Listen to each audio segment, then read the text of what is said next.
Hello, this is Dr. Kemp, Hammond Doc.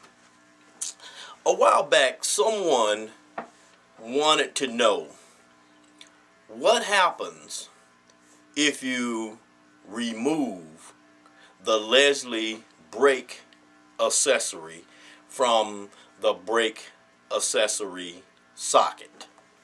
Well, in this video, I'm going to show you what happens. First of all, Arrington, can you grab a Leslie amplifier for me? Yeah. Out of the shop, so that I can show everybody where the brake accessory goes. Yeah. Well, I'd rather you get one that doesn't have tubes in it, please. Right. Just pick up one off of the dash there. Those tubes are extremely expensive. I don't need an accident today, so we're just going to use. There you go. Leslie 147. Yeah, that's fine. Okay, here's a Leslie. We can sit it right here. Let's sit it right here, and we can bring the camera up because I'm going to take the camera off the tripod. Okay. So let's remove the camera from the tripod because I'm going to have to manipulate it anyway. All right, so here's a Leslie amplifier, and this is the Leslie brake accessory, and you can just pop this thing right out. Okay, you have to pull that little switch up, and then it pops right out. Okay, so this is the brake accessory socket. All right, now this is a 147, and I have a Leslie 122 we're going to be using for the demonstration, but it works the same. Okay, so this little thing is important, unless the amplifier has already been wired for this. You can wire, you can jump it so that it's as if this thing were installed. Okay. But in most amps that you're going to see, you're going to have that. You're going to see that there. All right. Now, here is an amplifier that is connected to the organ, and you can see the bottom rotor. You're going to go over there for me, Arrington, and demonstrate.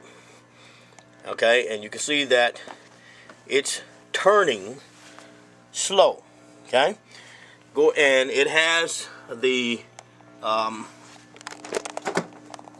Leslie brake accessory there. It's in the socket. Now, Arrington, go ahead and hit the switch,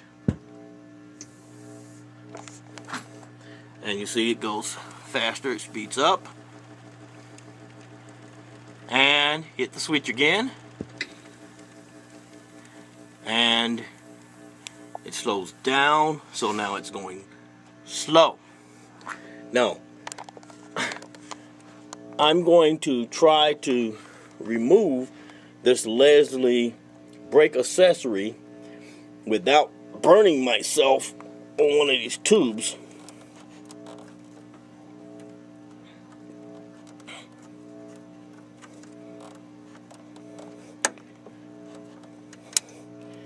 And show you what happens. Look what happens to the rotor. You see what happens? It stops turning. Now, Arrington, my son Arrington, is on the organ. There he is.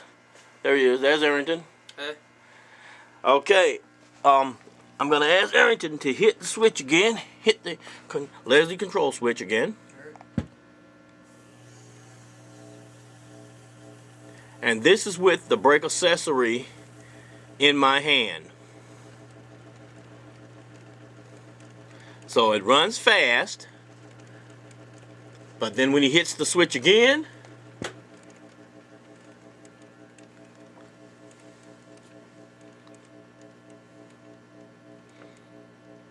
without the brake accessory in the socket, the rotors completely come to a halt.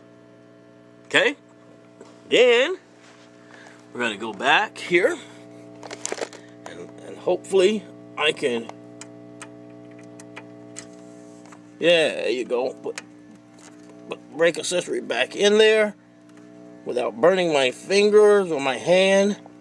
And as soon as I do that, look at what happens.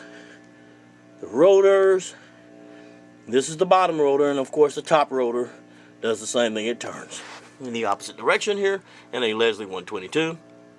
And so the rotor begins to turn slow again. Hit the switch for me, Arrington. And of course, it speeds up. I have a solid state relay in this amplifier. And in fact, this is the amplifier that I just put in new suppression caps on because there was a voltage drop because of the old suppression capacitors that were in there, and I'm no longer having that voltage drop as a result of putting the new caps in. Go ahead and put it on slow, and it is now turning slow as it should. Alright, so hope that answers the question. What happens when you remove the brake accessory from the brake accessory, the Leslie brake accessory socket? This is Dr. Kemp, Hammond Doc, along with my son Arrington in the organ room today. We're down here working. So until the next video, what are we going to say to the people, Arrington? Peace.